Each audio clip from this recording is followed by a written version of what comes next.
سب سے پہلی صفت الذین هم فی صلاتهم خاشعون، ایمان والے لوگ نماز ٹرخاتے نہیں ہیں بلکہ خشوع اور خضوع سے پڑھتے ہیں. آج سے عزم کرو نماز کو ٹرخانا نہیں ہے، نماز دھیان لگا کے پڑھنی ہے. خوب سمجھ لو، نماز میں دھیان لگانے کی کوشش کرنا تو ضروری ہے، دھیان کا لگنا فرض نہیں ہے. کیونکہ وہمی لوگ پھر ٹینشن میں آتے ہیں، ابے دماغ ہی نہیں لگ رہا، دماغ ادھر ادھر گھوم رہا ہے، یار یہ کیا. ابے چھوڑو، تمہارے ذمہ جو اللہ نے کام لگایا تم وہ کرو، لگانے کی کوشش کرو، لگ جائے ٹھیک ہے، نہیں لگے تو اللہ کیا کرے گا؟ قبول کر لے گا. زیادہ ٹینشن نہیں لو. سمجھتے ہو کہ نہیں سمجھتے؟ تو اپنا کام ہے غلاموں کی طرح، جو کام لگایا نا وہ کرو کام. ایک صاحب مجھے کہنے لگے میرا مزہ ہی نہیں آ رہا نماز میں، مزہ ہی نہیں آ رہا. میں نے کہا اچھا تم مجھے بتاؤ، تمہارا باس تمہیں کوئی کام کہتا ہے کہ یہ چیک جا کے نا بینک سے کیش کرا کے لے آ، آپ کہتے ہو یار مزہ ہی نہیں آ رہا، بھائی ویڈیو نہیں بنائے لکھا ہوا ہے نا، آپ کہتے ہو یار مزہ ہی نہیں آ رہا. میں گیا، وہ فیلنگ ہی نہیں ہو رہی کہ باس کی خدمت کر رہا ہوں، وہ ثواب مل رہا ہے یا پیسے ملیں گے تنخواہ، وہ فیلنگز ہی پیدا نہیں ہو رہی. اب آپ گئے اور چیک کے بغیر واپس آ گئے. سر وہ اصل میں ایکچولی جو موٹیویشن چاہیے نا جو کام کرنے کے لیے، وہ موٹیویشن نہیں مل رہی. وہ ایک تھپڑ لگائے گا کھینچ کے، آپ بولے گا تیرے کو جو کام دیا تھا وہ تو نے کیا کہ نہیں کیا، فیلنگ ویلنگ گئی تیل لینے. تو اسی طرح اللہ نے جو ہمارے ذمے کام لگایا ہے نا، وہ کام لگائے نماز پڑھو اور دل لگانے کی کوشش کرو. بس لگے نہ لگے یہ ہمارا مسئلہ نہیں. کیونکہ لوگ چھوڑ دیتے ہیں، یار نماز میں کیا فائدہ، دل ہی نہیں لگ رہا، دماغ ادھر ادھر بٹتا ہے، تو یار ایسی نماز کا کیا فائدہ. ابے تیرے ذمے خدا نے نماز لگائی ہے، تجھے پڑھنا پڑے گی، اور نماز پڑھ، سلام پھیر، پتلی گلی سے نکل. تو فرض پورا کرنا ہے ہم نے ہر صورت میں. ان چکروں میں نہ پڑا کرو کہ دل لگ رہا ہے کہ نہیں لگ رہا. سمجھتے ہو؟ تو اللہ نے فرمایا جو خشوع پیدا کرتے ہیں وہ لوگ جو ہم عن اللغو معرضون. دوسری صفت ایمان والوں کی لغویات سے بچتے ہیں، فضول کاموں سے بولو بچتے ہیں. فضول کام اسے کہتے ہیں جس کا نہ دنیا میں کوئی فائدہ ہو اور نہ آخرت میں کوئی فائدہ. پب جی کھیل رہے ہیں آپ، نہ دنیا میں فائدہ نہ آخرت میں فائدہ. فٹ بال کھیل رہے ہیں، فائدہ ہے، آپ کی صحت کیا ہوگی؟ اچھی ہوگی. اسٹیمنا فٹ بال سے ایسا بنتا ہے کہ آدمی خود فٹ بال بن جاتا ہے تھوڑے دنوں میں. ادھر جا رہا ہے ادھر جا رہا ہے ادھر جا رہا ہے، ایسے ہو جاتا ہے. بشرطے کہ کپڑے پورے پہنے ہوئے ہوں، 2-3 اسٹیکر نہ چپکائے ہوئے ہوں باڈی پہ، ٹھیک ہے نا، پراپر ڈریس میں. فٹ بال ایک ایسی چیز ہے آخرت کا ہو، اگر نیت اچھی ہوگی تو آخرت کا بھی فائدہ ہوگا کہ میں صحت بنا رہا ہوں تاکہ میں اللہ کی عبادت کر سکوں، لوگوں کے کام آ سکوں، تو آخرت کو بھی فائدہ.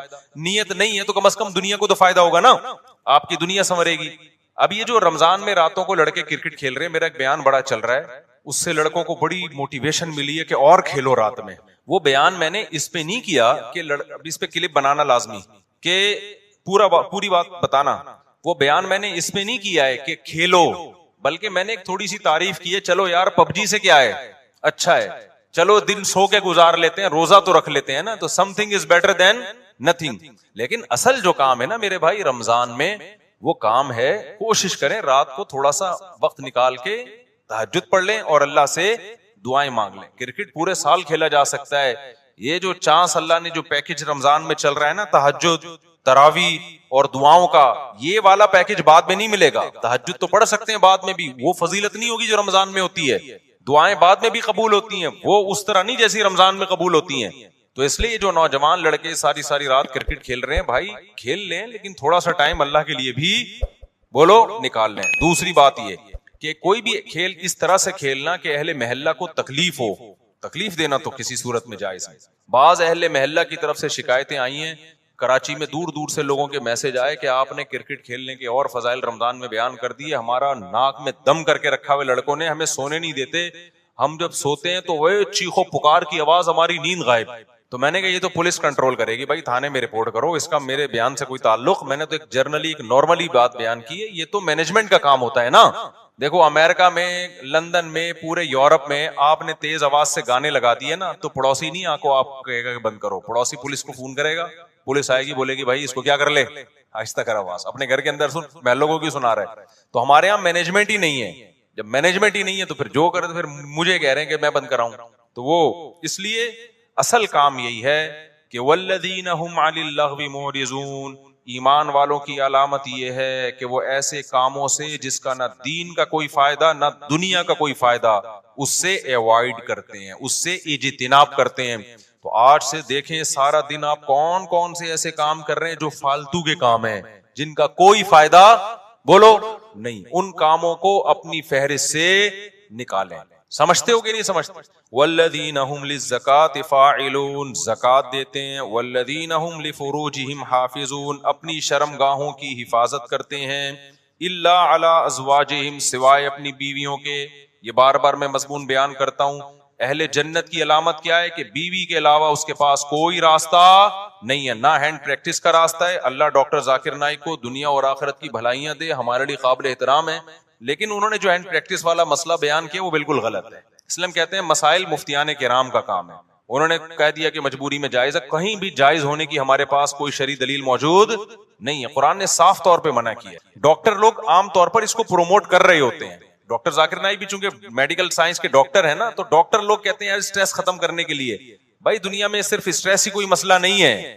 اسٹریس آپ شریعت کی حدود میں رہ کے تو ختم کر سکتے ہیں. شریعت کی حدود ٹوٹ رہی ہے تو پھر اسٹریس نعمت ہے اللہ کے لیے. دیکھو روزے میں بھی اسٹریس ہوتی ہے نا، دل تڑپتا ہے، منہ میں بدبو بھی پیدا ہو جاتی ہے بہت زیادہ خالی پیٹ رہنے سے. لیکن نبی نے کیا فرمایا؟ وَلَا خَلُوفُ فَمِ الصَّائِمِ أَحَبُّ إِلَى اللَّهِ مِنَ الْمِسْكِ. اللہ کو بدبو سے کتنی نفرت ہے، لیکن روزے دار کی منہ کی بدبو اللہ کو مشک و عنبر سے زیادہ محبوب ہے. اللہ کو میلا کچیلا رہنا پسند ہے یا صاف ستھرا؟ بتاؤ. میڈیکل سائنس بھی کہتی ہے بھائی نیٹ کلین ہونا چاہیے بندہ. اللہ میاں بھی یہ کہتے ہیں تبھی مسواک کا حکم دیا، نہانے کا حکم دیا، خوشبو کا حکم دیا، صاف کپڑے پہنے، پاک کپڑوں. لیکن جب ہم حج کرنے جاتے ہیں تو اللہ کو میلا کچیلا حاجی زیادہ پسند ہے. اب ڈاکٹر تو وہاں بھی کہے گا یار یہ میل کچیلا actually germs actually.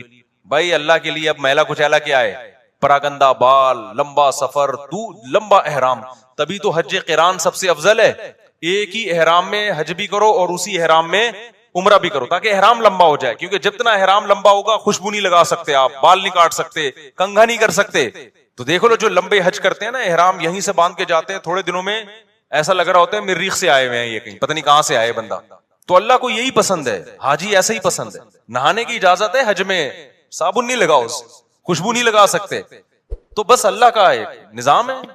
Normal routine سے اللہ نے حاجی کو کیا کر دیا؟ ہٹا دیا اللہ تعالیٰ نے.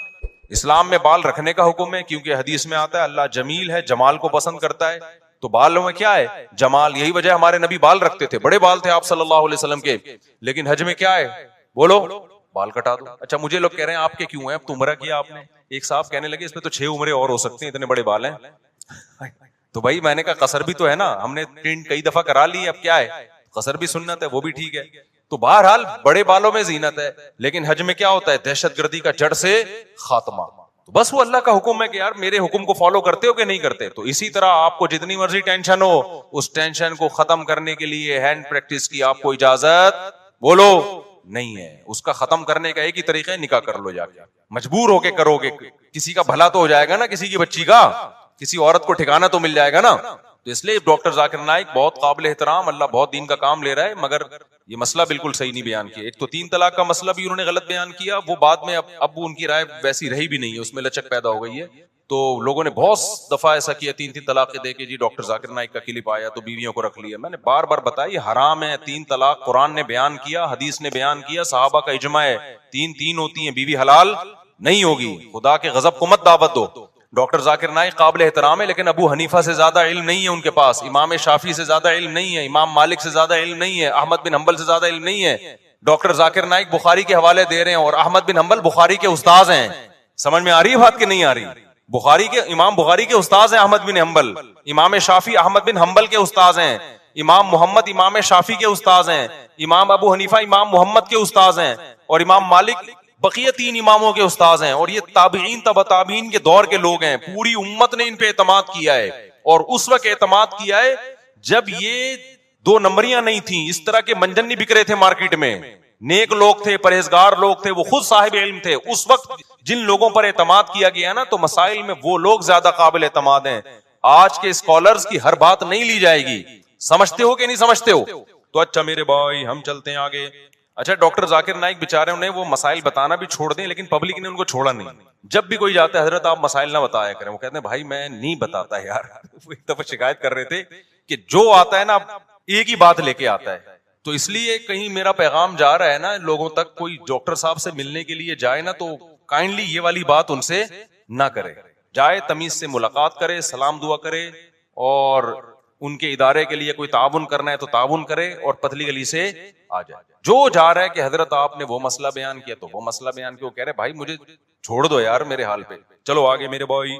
جو کام وہ کر رہے ہیں اس میں ان کے ساتھ تعاون بھرپور طریقے سے کرنا چاہیے. جس غیر مسلموں کو دعوت دینا, کتنے لوگوں کو مسلمان کر لیا اور کتنا قطر کی گورنمنٹ نے بھی بلایا نا. لوگ پہلے کہتے تھے کہ اسلام تلوار سے پھیلا ہے, اب لوگ کہیں گے اسلام فٹ بال سے پھیلا ہے.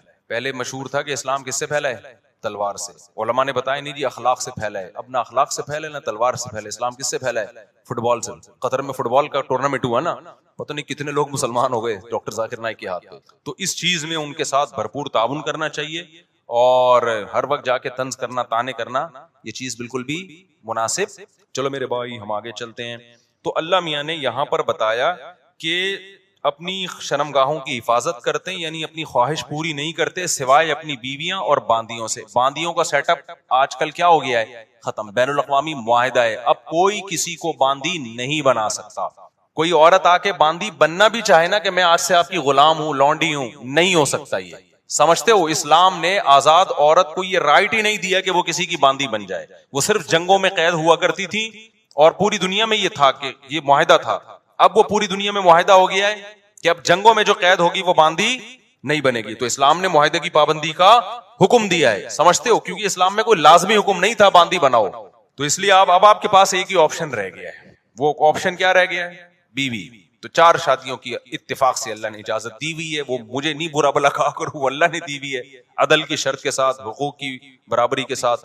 تو وہ آپ اگر کرنا چاہیں تو میری طرف سے مجھے کوئی شکایت آپ سے بالکل بھی نہیں ہوگی. مجھے, میں کون ہوتا ہوں, اللہ کو نہیں ہوگی. جب اللہ کو نہیں ہوگی تو سوسائٹی گئی, سوسائٹی کی ایسی کی تیسی. اچھا میرے بھائی ایسی کی تیسی کا وہ بنا لینا.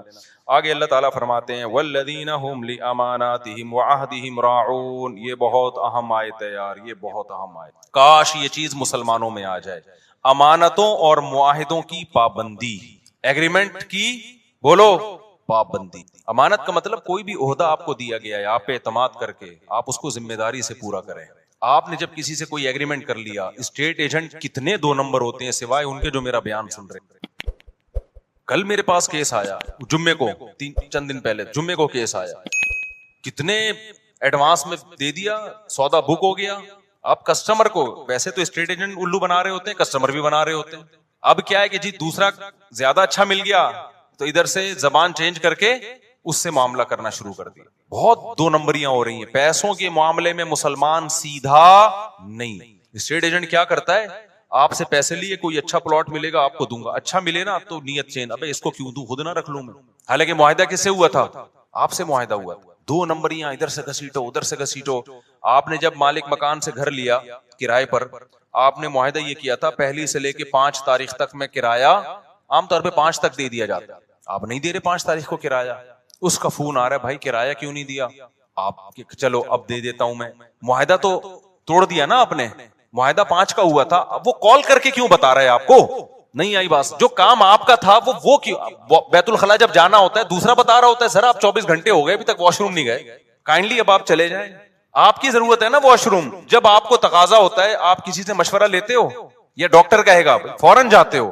تو یہ جو آپ کا ایگریمنٹ ہوا نا کہ گھر میں استعمال کروں گا اور کرایہ میں اتنے دن دوں گا, اتنے دن تک دے دوں گا, تو اب جب اتنے دن گزر گئے تو یہ ذمہ داری کس کی ہے, آپ گناہگار ہو رہے ہو. آپ گناہگار ہو رہے ہو, آپ کو دینا پڑے گا اس کو, اس کے کال کیے بغیر. سمجھتے ہو کہ نہیں سمجھتے ہو.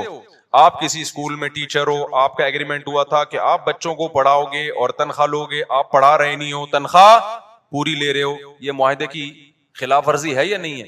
کسی سیاستدان نے ووٹ لیے اس بیس پہ کہ میں یہ کروں گا, میں یہ کروں گا, ووٹ لے کے جیت گیا, اب نہ یہ کر رہا ہے نہ وہ کر رہا ہے. پوری قوم اس میں مبتلا ہے, کوئی بھی مستثنا نہیں.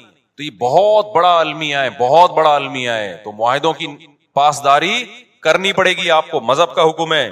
والذین هم علی صلواتہم یحافظون, اور وہ لوگ اپنی نمازوں کی حفاظت کرتے ہیں. نماز کو اللہ نے 2 دفعہ ذکر کیا. پہلے کہا خشوع و خضوع سے پڑھتے ہیں, اب کہا کیا کرتے ہیں, حفاظت. حفاظت کا مطلب پتہ ہے کیا ہے, ٹائم پہ پڑھنا. کیونکہ ٹائم گزار دیا تو ضائع کر دیا آپ نے, ٹائم گزار دیا تو کیا کر دیا, ضائع کر دیا. انہی آیتوں کی وجہ سے امام ابو حنیفہ سفر میں 2 نمازیں اکٹھی پڑھنے کے قائل نہیں ہیں, کیونکہ قرآن کہہ رہا ہے کہ اپنی نمازوں کی حفاظت. حفاظت کا مطلب کیا ہے, ایک صاحب نے کہا کہ قرآن نے کہا حفاظت کرتے ہیں، قرآن نے کہا ہر نماز کا ایک وقت مقرر ہے، قرآن میں ہے نا ان الصلاۃ کانت علی المؤمنین کتابا موقوتا، اور یہ سفر کے بارے میں نازل ہوئی ہے کہ ہر نماز کا ایک ٹائم متعین ہے۔ انہوں نے کہا جب قرآن میں آتا ہے ہر نماز کا ایک ٹائم متعین ہے تو ہمیں حدیث سے پتہ چلتا ہے کہ سفر میں دو نمازوں کا ایک ہی ٹائم ہے، حالانکہ ایسا ہے نہیں۔ حدیث جبریل سے پتہ چلتا ہے کہ ہر نماز کا ٹائم کیا ہے، ہر نماز کا ایک متعین ٹائم ہے، حدیث جبریل سے پتہ چلتا ہے ظہر یہاں تک، عصر یہاں تک، عصر سے مغرب کا ٹائم، پھر مغرب سے عشاء، حدیث جبریل مشہور حدیث ہے، اس سے پتہ چلتا ہے۔ اور جو سفر میں آتا ہے نا حدیث میں دو نمازیں اکٹھی پڑھی ہیں، اکثر لوگ ہم پہ طنز کرتے ہیں کہ جب نبی نے فرمایا دو نمازیں اکٹھی پڑھی ہیں تو آپ کیوں نہیں پڑھتے؟ بھائی بخاری مسلم کی حدیث ہے کہ نبی نے بغیر سفر کے بھی دو نمازیں اکٹھی پڑھی ہیں، تو جو اس کا مطلب ہے وہ اس کا بھی وہی مطلب ہے، ان حدیثوں کا بھی۔ اور اس کا مطلب کیا ہے؟ علامہ شوکانی جو ہے غیر مقلد عالم تھے، انہوں نے لکھا ہے کہ اس کا مطلب ہے دو نمازیں اکٹھی ایسے پڑھی ہے کہ ہر نماز اپنے وقت پہ پڑھی ہے، ایک کو مؤخر کیا ظہر کو، اور جب ظہر کا وقت ختم ہوا تو فوراً عصر پڑھ لی، یعنی عصر اپنے وقت پہ پڑھی، ظہر اپنے وقت پہ پڑھی۔ تو جو مطلب اس حدیث کا ہے نا جس میں آتا ہے نبی نے بغیر کسی عذر بارش کے دو نمازیں اکٹھی پڑھی ہیں، ہم کہتے ہیں یہی سفر کا بھی یہی مطلب ہے۔ اس سے تمام قرآن اور تمام احادیث میں کیا ہو جاتا ہے؟ تطبیق ہو جاتی ہے آرام سے، سوائے حج کے، حج تو خلاف قیاس ہے۔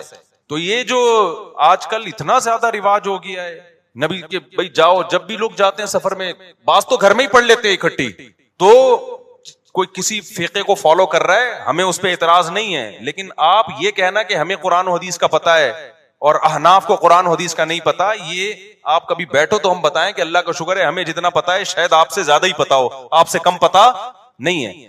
تو یہ آخری بات، یہ چونکہ موضوع چل گیا ہے تو بس ایک منٹ میں اس بحث کو سمیٹتا ہوں۔ دیکھو قرآن مجید متواتر ہے، اس کا ایک ایک لفظ من جانب اللہ ہے، اس میں ایک حرف میں بھی تحریف نہیں ہوئی ہے۔ قرآن جگہ جگہ کہتا ہے ایمان والے اپنی نمازوں کی حفاظت کرتے ہیں، جگہ جگہ کہتا ہے، بار بار کہتا ہے۔ اور حدیث جبریل سے پتہ چلتا ہے کہ ہر نماز کا ایک ٹائم متعین ہے، اس میں سفر اور حضر میں نبی نے کوئی فرق نہیں بیان کیا۔ تو ہم یہ کہتے ہیں کہ جو متواتر ہے نا اس کے خلاف جب کوئی اتنی مضبوط دلیل ہوگی جو اسی جیسی ہوگی تو پھر تو مانی جائے گی، نہیں ہوگی تو اس میں تعویل کی جائے گی۔ تو قرآن کے مقابلے میں جو احادیث ہیں جن میں آتا ہے کہ دو نمازیں اکٹھی پڑھی جائیں، ان کے بارے میں خوب سمجھ لو، یا تو وہ واضح نہیں ہے کہ اکٹھی کا مطلب کیا ہے، قضا کر کے پڑھی ہے یا قضا کیے بغیر پڑھی ہے، وہ واضح نہیں ہے، بلکہ صحیح حدیث سے پتہ چلتا ہے کہ اس طرح پڑھی ہے کہ ظہر کو عصر کے قریب اور عصر کو مقدم، یہ صحیح حدیث سے ہی پتہ چلتا ہے۔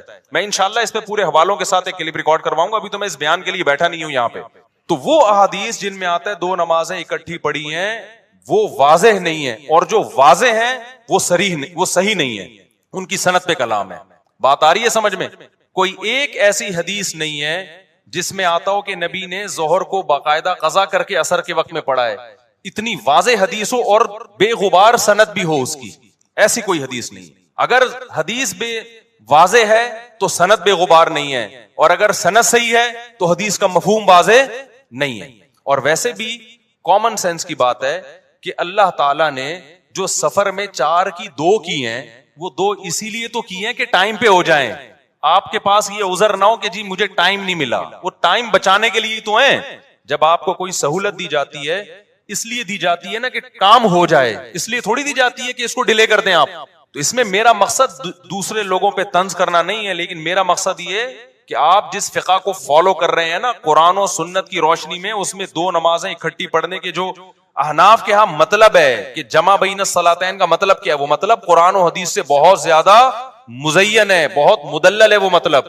اور ویسے بھی جو سفر میں بھی آپ نے جمع سوری کی ہے، جس کو جمع سوری کہتے ہیں کہ ظہر اور عصر کے قریب قریب پڑھا ہے، یہ بھی بہت کم کیا ہے، جبکہ ہم اہل حدیث حضرات کو دیکھتے ہیں ہر سفر میں یہ کر رہے ہوتے ہیں، وہ یعنی خود حدیث پر بھی اس طرح عمل نہیں کر رہے ہوتے جو ان کی اپنی رائے ہے۔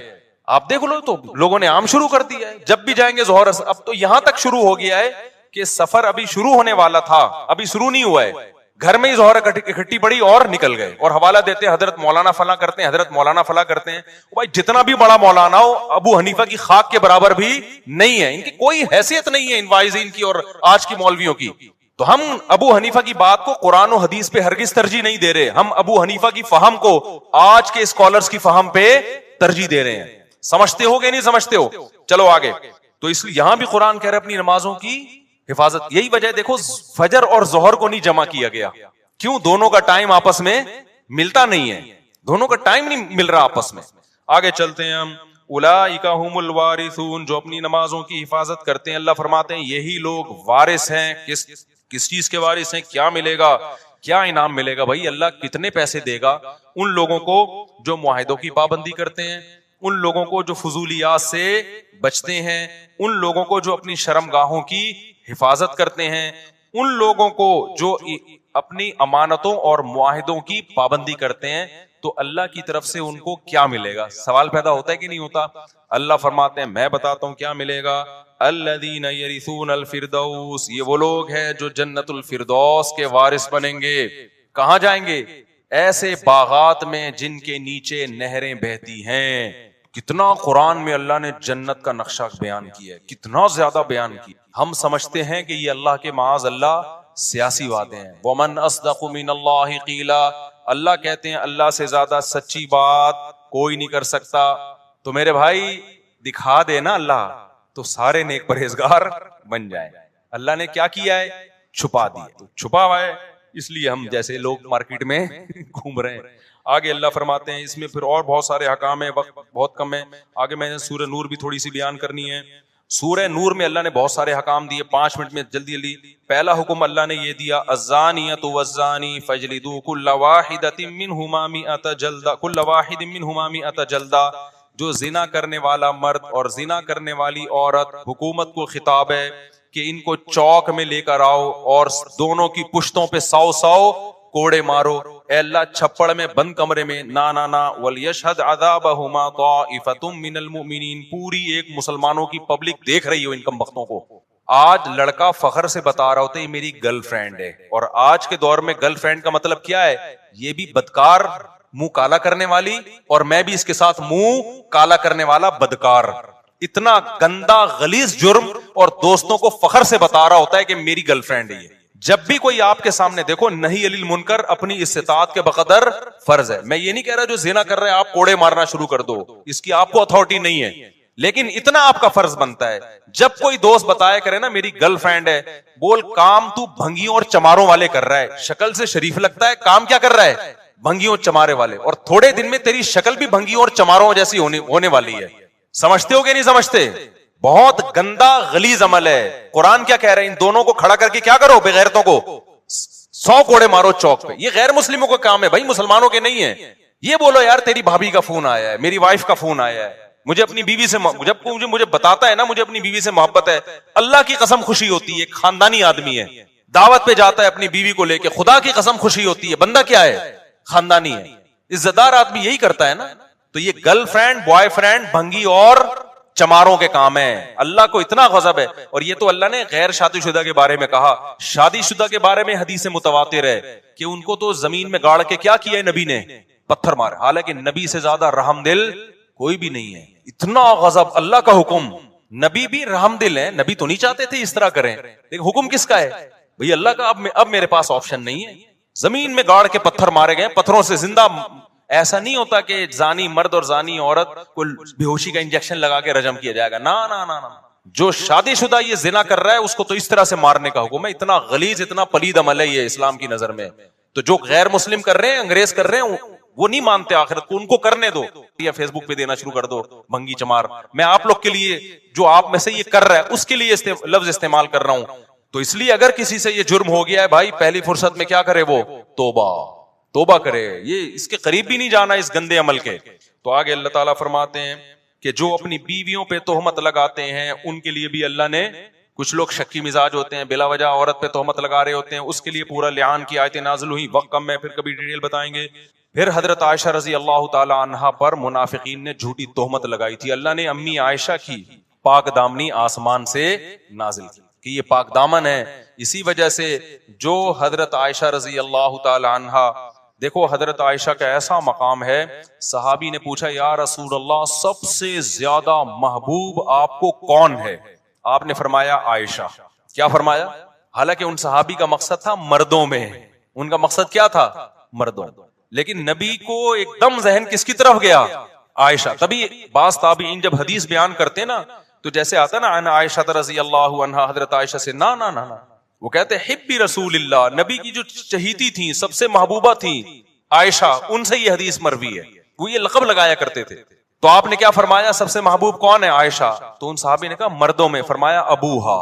یہ بھی نہیں کہا کہ ابو بکر، نہیں آئی بات میرا خیال ہے، فرمایا عائشہ کا باپ. تو نام یہاں بھی کس کا استعمال کر رہے ہیں؟ عائشہ. تو حضرت عائشہ کی فضیلت اس سے اور زیادہ بڑھ گئی کہ عائشہ بھی محبوب اور عائشہ کا کہ والد بھی محبوب. تو اس لیے اللہ نے آسمان سے آپ کے لیے آپ کی پاک دامنی کو نازل کیا. اسی وجہ سے جو شخص بھی حضرت عائشہ رضی اللہ تعالی عنہا کو معاذ اللہ فاسقہ سمجھتا ہے، ان آیتوں کی روشنی میں وہ اسلام سے خارج. لوگ ہمیں کہتے ہیں، یہ مفتی لوگ لوگوں کو دائرہ اسلام سے نکالتے رہتے ہیں، کفر کے فتوے دیتے رہتے ہیں. بھائی ہم کسی کو دائرہ اسلام سے نہیں نکالتے، نام اس کے ٹھیکیدار ہیں. جو نکل گیا ہے اس کے بارے میں بتاتے ہیں کہ یہ مارکیٹ سے کیا ہو گیا، اسلام کی مارکیٹ سے شارٹ نکالنا تو اللہ کا کام ہے بھائی، بتانا مولویوں کا کام ہے یا نہیں ہے. تو اتنا بھی براڈ مائنڈڈ نہیں بنو کہ دائرہ اتنا بڑا ہو جائے کہ کوئی اس میں رہے نہیں. اب کوئی بتوں کی عبادت کر رہا ہے تو دائرہ اسلام میں کہوں یہ مسلمان ہے تو اللہ مجھ سے پوچھے گا کہاں سے آ گیا مسلمان بھائی جو بتوں کی عبادت کر رہا ہے. تو اتنے براڈ مائنڈڈ نہیں بنو، نہ اتنے میٹھے بنو کہ لوگ کھانا شروع کر دیں، نہ اتنے کڑوے بنو کہ لوگ تھوکنا شروع کر دیں. بیلنس ہونا چاہیے. تو دائرہ اسلام سے جو نکلے گا تو وہ مارکیٹ سے خود ہی نکلا ہے، ہم نے تھوڑی نکالا ہے. ہم بتائیں گے بھائی یہ نہیں ہے، کائنڈلی ذرا اس سے آپ کیا کریں، اوائڈ کریں. تو میرے بعد جو آپ کی طرف آتا ہے اللہ کا، وہ ہے جب آپ لا الہ الا اللہ کا اقرار کرتے ہو تو سب سے پہلا حکم کیا ہے؟ طہارت. اور طہارت کے بعد کیا ہے؟ نماز. سمجھتے ہو کہ نہیں سمجھتے ہو؟ اور مردوں کے لیے نماز گھر پہ ہے یا مسجد میں؟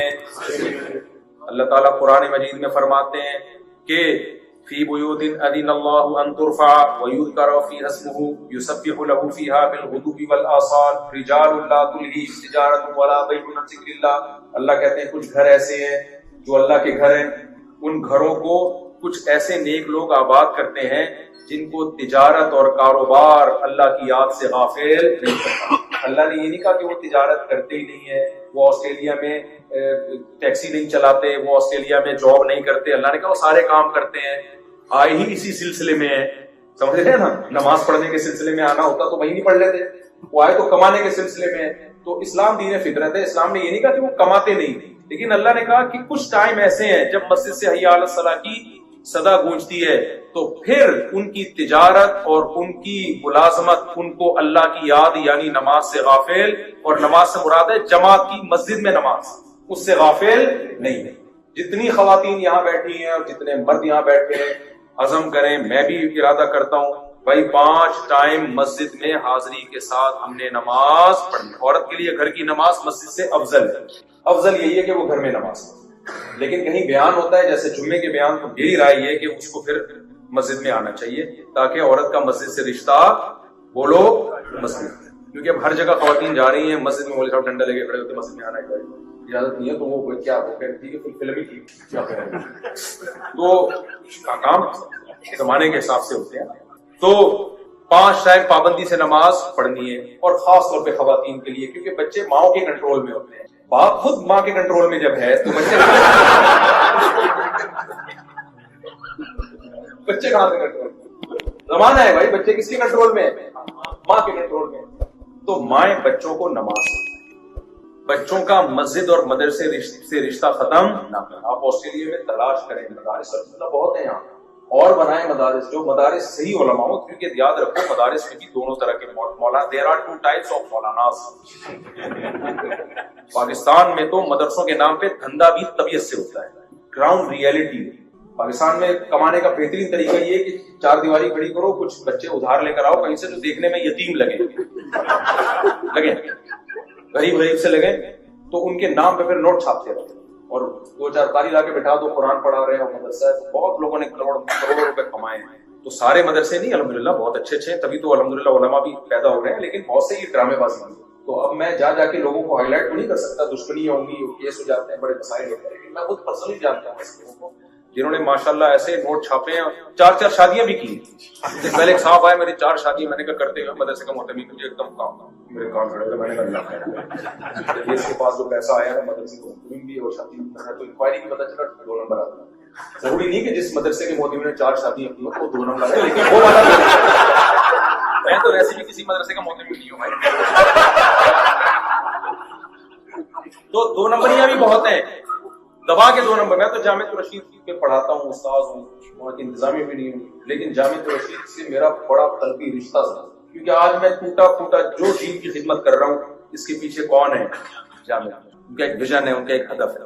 لیکن بہرحال مدرسوں میں جیسے وہاں 2 نمبریاں ہوتی ہیں, تو اب جب یہاں مدرسے کھلیں گے تو کچھ مخلص لوگ کھولیں گے, اور کچھ لوگوں کو اندازہ ہو جائے گا بھائی پیسے کمانے کا, اور کے لیے میں بے روزگار گھوم رہے تھے, چلو ایک اچھا طریقہ آیا, مفتی صاحب بھی مدرسے کی ترغیب دے کے چلے گئے. دیکھو ٹرسٹی بنتے ہیں, یہاں اکاؤنٹیبلٹی بہت زیادہ ہے, لیکن پھر بھی جو 2 نمبر ہوتا ہے نا, وہ سب کچھ کر لیتا ہے. تو ایسے نہیں کہ جو بھی منہ اٹھا کے جو کام کرنا شروع کر دے. آپ نے دیکھنا ہے ریلائبل علماء ہوں, سنجیدہ علماء ہوں, تقوی والے ہوں, اگر وہ مدرسہ چلا رہے ہیں تو آپ نے ان کو بھرپور طریقے سے سپورٹ کرنا ہے. سمجھ میں آ رہی ہے بات کہ نہیں آ رہی؟ اگر اسلام کو باقی رکھنا چاہتے ہو تمہارا بڑھاپا اچھا گزرے, اولادیں انسان کے بچے بنے, نیک بنے, تو مدرسے کو آپ کو بنانا پڑے گا اور سپورٹ بھی کرنا پڑے گا, اور مدرسے سے رشتہ بھی بولو نا جوڑنا پڑے گا.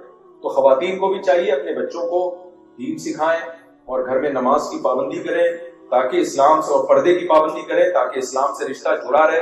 اور دیکھو عورت کو اللہ نے پردے کا جو حکم دیا مرد کی عیاشی ختم کرنے کے لیے. جب پردے میں ہوگی تو میاں کو دیکھنے کے لیے اپنی بیوی کے علاوہ کوئی بھی نہیں ملے گا. حضرت حکیم اختر صاحب رحمہ اللہ فرمایا کرتے ہیں جب ساری عورتیں پردے میں ہوں گی تو میاں لے دے کے بیگم کے پاس ہی آئے, کچھ ملے گا ہی نہیں. آج گھر سے باہر نکلتا ہے, ہر عورت دعوت دے رہی ہوتی ہے, تو نقصان کس کا ہوتا ہے؟ وہ بیوی جو گھر میں تم سے وفا کر کے بیٹھی ہوئی. تو اللہ نے اس کا حق رکھا ہے, انٹیوں کا حق سمجھتے ہو کہ نہیں سمجھتے؟ تو کھڑکی سے صرف جو سچی مچی کی جان ہے نا باڈی میں وہ نکلنی چاہیے, اس کے علاوہ کوئی جان نہیں چاہیے. تو ایک کام یہ کرنا ہے. دوسرا کام آپ نے پہلا نماز ہو گیا, دوسرا کیا ہو گیا؟ مسجد اور مدرسے سے رشتہ مضبوط.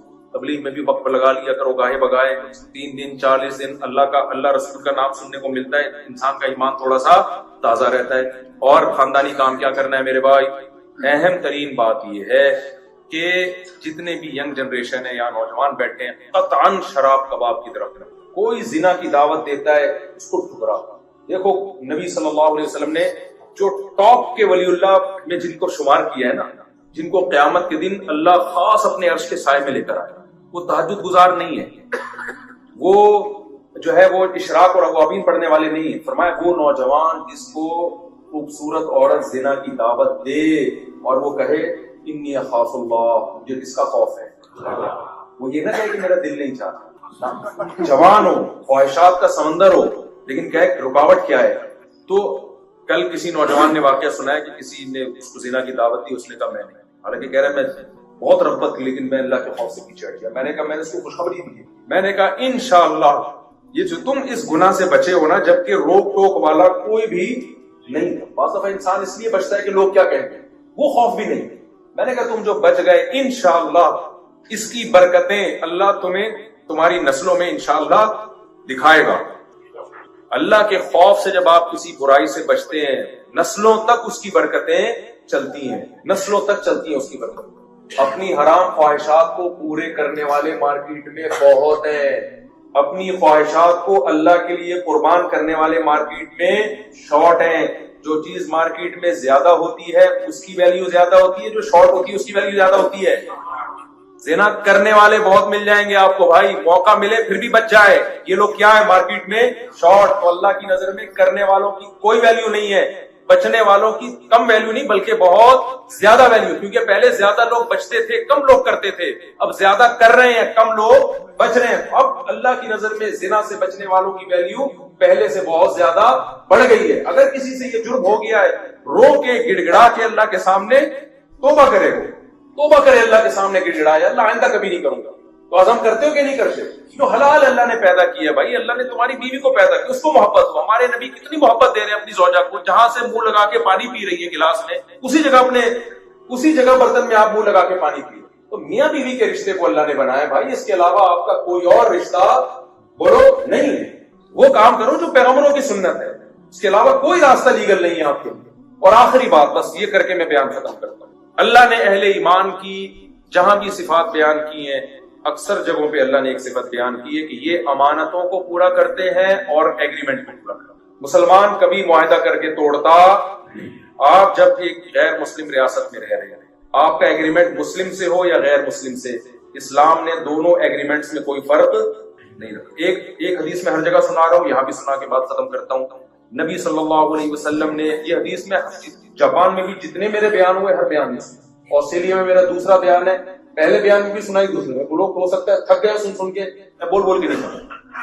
نبی صلی اللہ علیہ وسلم کا صلح حدیبیہ میں مشرکین سے معاہدہ ہوا. معاہدہ کس سے ہو رہا ہے؟ مشرکین جو آپ کے خون کے پیاسے لڑنے کے لیے بیٹھے ہوئے. معاہدہ ہو رہا ہے کہ یہاں سے کوئی مسلمان ہو کے وہاں جائے گا, یہاں سے کوئی کافر ہو کے وہاں جائے گا تو آپ اسے واپس نہیں کریں گے, لیکن ادھر سے کوئی کافر مسلمان ہو کے ادھر آ گیا, ہم اسے واپس کریں. یہ ایگریمنٹ مسلمانوں کے فیور میں تھا یا اگینسٹ میں جا رہا تھا؟ لیکن ایگریمنٹ کر سائن نہیں ہوئے, زبانی ایگریمنٹ میں. حضرت ابو جندل ہاتھوں میں بیڑیا, مسلمان ہو کے جو ان کا ظلم سہ رہے تھے مشرکین کا, بھاگ کر فرار ہو کر آئے نبی کے پاس. خوش ہوئے کہ اب مجھے پناہ ملے گی. مشرکین نے کہا آپ کا ہم سے ایگریمنٹ ہوا ہے, ان کو واپس کریں. آپ بتاؤ دل پہ کتنے پتھر رکھ کے یہ کام ہوا ہوگا.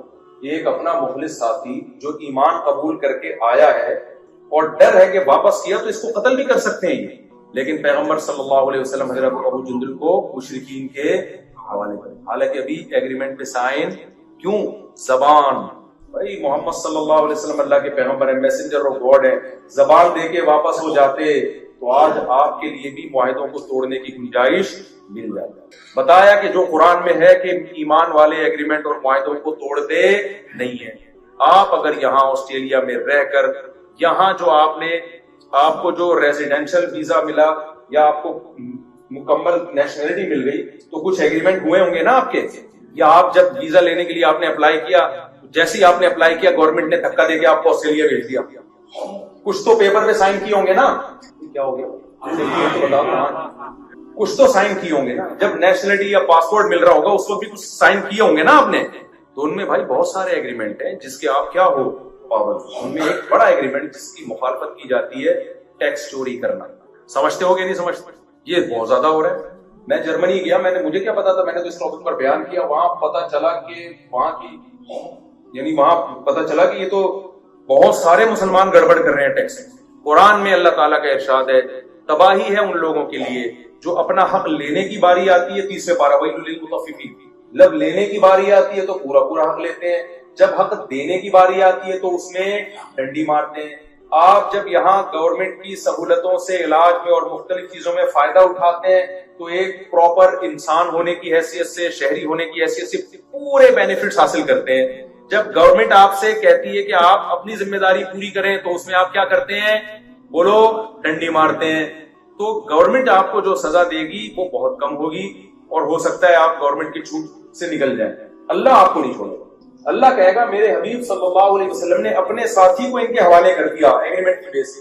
تم پیسے نکالنا تمہارے لیے مشکل ہو رہا ہے, جھوٹ بول کر رہ رہے ہیں, مجھے فلانے نے قتل کی دھمکی دی تھی, اسائلم لے کے آگے. بھائی کیوں جھوٹ بول رہے ہو یار؟ اللہ کی زمین بہت وسیع ہے. سچ بول کے آپ کو نیشنلٹی ملتی ہے, لے لو, نہیں ملتی تو ہمیں دیکھو نا یار کیا خیال ہے. اگر بھاگنا کسی کے لیے حلال ہوتا تو سب سے اسپیڈ سے کون سوسائٹی کے لحاظ سے دیکھا. کہتے ہیں نا دولہا گھوڑے پہ کیوں آتا ہے؟ اس لیے آتا ہے اس کو بتایا جاتا ہے آپ بھی چانس ہے تیرے پاس. کیا خیال ہے؟ تو یار تمیز سے نیشنلٹی مل رہی ہے تو لے لو, جاب مل رہی ہے تو لے لو, جھوٹ کیوں بول رہے ہو؟ یہ ہو گیا تھا. ایک صاحب نے امریکہ کی نیشنلٹی کے لیے اپلائی کیا. میں نے ان سے پوچھا آپ کو کس بیس پہ, آپ کو تو نہ کوئی کچھ بھی نہیں آتا آپ کو, آپ کی نیشنلٹی پاکستان میں باقی رکھی ہوئی, اس سے ہمیں حیرانگی ہو رہی ہے, کچھ بھی نہیں, تک بھی نہیں آتا. اس نے کہا میں نے وکیل ہائر کیا. وکیل نے کیا کیا ہے؟ وکیل نے پورا کیس بنایا. وکیل تو ہر جگہ مل جاتے ہیں. علامہ اقبال نے ایسے ہی تھوڑی کہا تھا پیدا ہوا وکیل تو شیطان نے کہا لو آج میں بھی صاحب اولاد ہو گیا. وکیل تو ٹوپیاں کرا دے گا. جب وکیل آئے نا دنیا میں تو شیطان نے کہا چلو اللہ نے ہمیں بھی بال بچے دے دیے. یہ اردو میں نے ترجمہ کیا ہے, آسان ہو. تو وہ کیا کیا انہوں نے کیا کیا کہ وہ کہتے ہیں کہ مجھے نیشنلٹی. میں نے کہا آپ کو کیسے؟ کہتے ہیں اصل میں وکیل نے پوری کہانی سنائی نا, وہ فلانے نے تنظیم والوں نے حملہ کیا تھا, پتہ نہیں کیا کچھ پورا ڈرامہ بنا کے ایسے دھماکے ہوئے اس کے قریب میں, زندہ پتہ نہیں کیسے. حالانکہ شب برات کا پٹاخہ بھی کسی نے نہیں پھوڑا اس کے قریب, کوئی پٹاخہ بھی نہیں پھوٹا ہوگا. ابے تم تمیز سے جہاں تمہیں روزی مل رہی ہے سچ بول کے وہاں کھا لو یار. اللہ کی زمین کیا ہے, بہت بڑی ہے. کیونکہ ایک دفعہ جھوٹ جس کی بنیاد ہو نا پہ ساری زندگی جھوٹ ہی چلتا ہے. تو اس لیے بھائی سچ بولنا سیکھو, قانون کو فالو کرنا سیکھو. یہاں آپ یہ امیج مسلمانوں کا بناؤ کہ یہاں کی گورنمنٹ کہے کہ یار مسلمان تو ہمارے جو پرانے شہری ہیں نا, یہ مسلمان ان سے بھی زیادہ اچھی لائف گزارتے ہیں. سمجھتے ہوگے نہیں سمجھتے؟ ایک دفعہ میں کہیں کسی کنٹری میں تھا, بہت لمبی لائن لگی ہوئی تھی نا ٹریفک کی, سائڈ میں راستہ تھا, ایک صاحب نے لائن توڑ کے نا, پاکستانی تھے وہ, جانے لگے. میں نے کہا یار یہ نہ کرو, دیکھو یہ اتنے گھنٹے سے لائن میں لگے